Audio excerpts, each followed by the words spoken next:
উজানের জন্য বুক উজাড় করা ভালোবাসা। আমি সরাসরি যাচ্ছি। দাদা যেভাবে বললেন আমি সে কথাটা একটু মজার ছলে বলছি। দেশটা কিন্তু এগাইঠে সৌরেন চট্টোপাধ্যায়, তোমার নে মানো আর নাই মানো দেশটা কিন্তু এগাইঠে। আগে যেমন কিরিং কিরিং ফোন ছিল, এখন কিন্তু গান বাজা মোবাইল ফোন বাড়াইছে। বাসে, ট্রেনে, সাইকেলে, এমনকি পিচ্ছাপখানাতেও মোবাইলে মোবাইলে ফুসুর ফুসুর গুজুর গুজুর কথা কয়ঠে। যদি তুমি বলো ওই করছি এত কথা কি কৌঠুরে, দেখে নিবে ওরা ঠিক করে দিবে।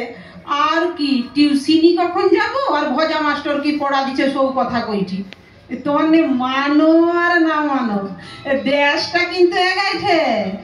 পরীক্ষায় ফেল করলে ছেনাদের কত কষ্ট, এই দেখে সরকার কইয়ে দিচ্ছে ফেল টেল সব কিছু নাই, সব বাইপাস। লক্ষণ মন্ডলের বেটা পঞ্চু এরকম করে 9 ক্লাস পাস করে নিয়ে পঞ্চায়েতের দরখাস্তে পাবে নাম লিখিতে নলক্ষণ মন্ডল। তোমার মানো আর নাই মানো দেশটা কিন্তু এগাইঠে। এখন আবার কেবিল টিভিতে ডেলি ডেলি কত সিনেমা কত সিরিয়াল হয়েছে, তার কি সিনেমা দেখবি? 15 মিনিট সিনেমা হবে কি হবে নি, 25 মিনিটের কমার্শিয়াল ব্রেক। চা দোকানি কানাইমকে কি বলে জানো, মোর তো সিনেমা টিনিমা সিরিয়াল টিরিয়াল মোটেও ভালো লাগেনি। সিনেমা ছেড়ে আমি বিজ্ঞাপন দেখি, বিজ্ঞাপনের নায়িকা গুলাই ভালো। তোমার মানো আর নাই মানো দেশটা কিন্তু এগাইঠে।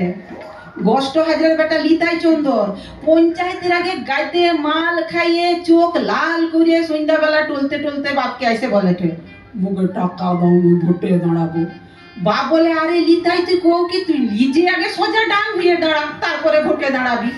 মাল খাইলে পেটের ভালো কথা বাড়ি যাবে।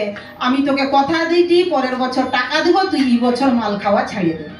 তোমার মা